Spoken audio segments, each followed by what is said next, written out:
Hi. Today we are still continuing the Torah portion, Vayeira.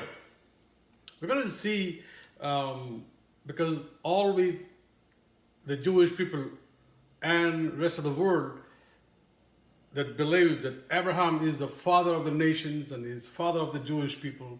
So what is a Jew on those days, and how a Jew has been accepted in the world, in the society, and what is there in them? Just we'll take a look on a small story on this one. We all knew about the story of Joshua and the Gibeonites. He had a fight, and the sun stood for, it extended the day because until the war was finished. We all knew about this one. But there is a story in that one. When Joshua goes inside the land of Canaan, and there were Gibeonites, and there was an option given to these people that either they can flee, number one, or they can submit and surrender, or number three, they can get killed. So these were the options. When you become a submit and surrender, you can be accepted inside you as a Jewish person, but you have to follow certain things. So these three options were given, and if you want to become a Jewish person, you have to be compassionate, bashful, and benevolent. These are the three things that you should follow. I will come to that one after this when I finish the story. So we all knew that there are some people, some Gibeonites, they came in and they walked into Joshua, and they acted up as if they came from a long distance because their chapels were torn, clothes were dirty, and their bread were all kind of fungus. So it made people to believe that they were not belongs to this place. They were traveling from a long distance. And then also they made a treaty, a promise with the Joshua that he should be killing them if the war comes in.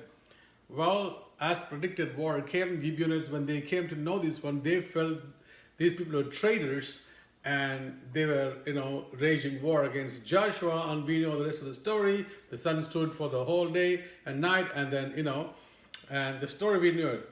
So after some time during Joshua spared those Gibeonites. After some time during the reign of David, at the end of the David reigns, the nation was under famine. David didn't know what was going, and he went and researched what's the problem, and what had, and then he found out that there was something that the Saul's family was not treated properly. His descendants were killed. They were not only killed, they were being dangled on the rods, and they were not being buried, because a Jew should be buried in a proper manner. That also, it was not done, and it was done by the Gibeonites. So this was the reason the country went into famine, and David knew this one. So what these books of Talmudians, they call Jerusalem Talmudians or Babylonian Talmudian, tells about this one is Jerusalem Talmudian is more in a higher rank, and Babylonian Talmudians is not in higher rank because it's from Babel. Babel is confused, but they still follow the Babylonian Talmudians because they have a lot of commentaries, a lot of things that we should be known. So according to this one, if you want to become a Jew should be compassionate. A Jew should be bashful, and Jew should be benevolence, meaning compassionate and humility, or and then kindness, the core internal. So external, internal, and the essence of the soul should be in a Jewish lifestyle. We all are created. God has created two kinds of things in this world. Always these two kinds of things. One is a giver, another one is a receiver. So in order to exercise the kindness, the kindness has to be exercised only if a receiver and a giver is there, and so that a humankind can emulate God, the creator of God himself, so we can be all, exercise those kindness, which God exercised already on the humankind. So it was given that, there are certain people created as givers, and there are certain people created as receivers. But both people are same, because both are same in all the way possible in the before the eyes of God. Because if you are giving to someone, that integrity should be also observed by the receiver. Receiver is in the condition of receiving condition, because he was supposed to be a receiver, because a giver has to be giver. So this is only not only in the money, or not only in the not only in any things or anything.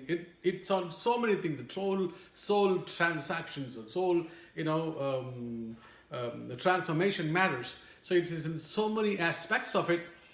That is the game plan that God kept for the Jewish people in this world. It is not easy to be a Jewish, because if we don't follow these things, you cannot become a Jewish person, or you cannot become a Jewish person who lives in that time of period that they had. So I will tell you some other good examples so that you will understand more than that. If you ever heard about the law of nature, the law of nature, this is what it says is, the higher density mass will move towards the lower density mass. You don't need to have any, third chemical substance which can act as, connecting things, or, something which can burn something to get to that, go to that smaller density places. No, automatically it rolls up. The mass sees that one. If there is a higher density, if there is any, vacuum or anything is created, the lower density, it moves towards the lower density mass. It is constantly happening on this earth, in the sky. If it stops, probably the world will collapse. That's a nature, law's nature. That's how a Christian person or a follower of a Jewish God should have it. It's an automatic processes. It will be always giving and receiving processes all the time. No one have to go and tell you to give to somebody, or nothing should be told, because it is an automatic soul transformation process. You will be giving and people will be receiving. That's how the world is made. That's how the Christians and the Jewish people are supposed to be, living in this world. I will give you one more example for you guys. Do you know how the monsoon rivers or monsoon rain happens in India? I learned it when I came to America, when I was doing my geography class. So many people may not be knowing about this one. I have told, I think sometimes back, a long time back, but I want to repeat it again, that how rain comes into India. The monsoon rains especially. We all knew about the desert in India called Thar Desert. During the summer season, during the high temperature season, the air in the Thar gets, lightened up. So when it is, the humidity, everything is gone, the air becomes very light and it moves up. When the air moves up, and there's a big vacuum created on the land. So when the vacuum is created, you see a big ferocious wind is raising up from the ocean. It's rushing towards to the Thar Desert to fill the place of the vacuum. You know where it comes from? It comes from the Indian Ocean, the southeast of, or we call it as southwest, we can say. The southwest Indian Ocean, a big, wind rises up from there, and it travels towards the Thar Desert. When it goes to the Thar Desert, it hits the western Ghats of Indian western side, which gives you rain in Karnataka and Kerala, and then after that it loses its humidity, so that when it reaches to Tamil Nadu, there's no rain because there is no humid, and then it moves towards Bay of Bengal, picks up more humid, and then hits towards either Andhra Pradesh or West Bengal, and again it loses its humidity, and it slowly travels up to the Thar desert. By the time it reaches the place, in the vacuum area, there will be a few droplets of rain in the desert land. That's why deserts are becoming are desert like this, and it fills a vacuum there. You know, nature's all working in a natural way. They have to give and take things up. You know, but in the human world, we are not doing what we are supposed to. There are so many challenges out there for us. In order to be a person, in order to be a perfect person, we have to follow something.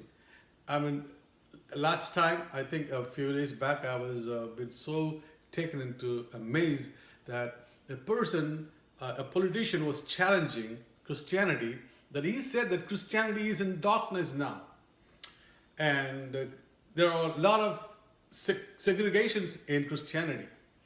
And there are a lot of casteism in Christianity. When the Christianity was born in this world, there was no casteism, or there is no, groupisms or nothing. But now it is totally casteism. And we can see always people don't mingle with each other. Either it has been traditional people, or it is a revival, so-called Pentecostal or anything. TPM will not get married with the CPM. CPM will not get married with the TPM, or Pentecostal mission will not get married with the Catholics, or the Protestants, or the CSI, or other method. They won't, because they mainly look into first thing. Who am I? Are they in the same group? But the Bible talks about, generally, it talks about we all are the children of God, whether it is daughters, sons and daughters of God. That's what it talks about, regardless of who we are. We may be doctors, engineers, PhDs, psychologists, or some other doctorates in the world. But when you say that you are following the Bible, we all are sons and daughters of God. We have to move like the earth moves, like the sky moves, like the space moves. They have rules, we have rules. They have protocols, we have protocols. If you want to have a protocol, you need to follow exactly what you're supposed to follow. Today, the persons, all the other denominational, all the other people, Gentile people, those who are not Christians, they are mocking at the Christianity, saying that Christianity is in darkness. Casteism is so high in Christianity. There's a lot of separations in Christianity. It is in darkness. We need one more wise man again, because 2000 years after Jesus came in and he made some changes in the Christianity, and he brought the Christianity. And then after that came, Martin Luther, 1500 years afterwards. He made some changes. Now we are out of wise men and wise people. This open challenge is given to all the Christian people. It's a shame on us. It's a big shame on us. We are still preaching and teaching and clapping our hands and worshiping, just thinking that, it's about only blessing. It's about only our blessing, family blessing, our family thing. Nothing else is happening out there. But we have a big role to play. I am a giver or a receiver. Who am I to exercise the God's kindness? Vayeira, Abraham was the father of the Hebrew nation. Abraham was the father of the Jewish people. In order to you become myself and you become a Jew, we must follow the protocols. The protocols are nothing but the commandments. Not only the commandments of 10, there are a lot of other commandments we must follow. And there are a lot of other biblical things that we must follow. It is not when there are some commandments we may not be able to follow, observe. That is true. You're not supposed to do that one, because we are not supposed to observe everything in that 613, but still we are supposed to do a major things of that one. Not only the commandments, there are a lot of other things, following the protocols of the God's festival. We never observe any God's festival, which was the one Jesus was doing. So folks, Vayeira is again, it's about the God's appearance. It's about the God's presence. In order for us to become one of them, one among them, let us follow the protocols. I'll come back with another Torah next time. Until then, peace.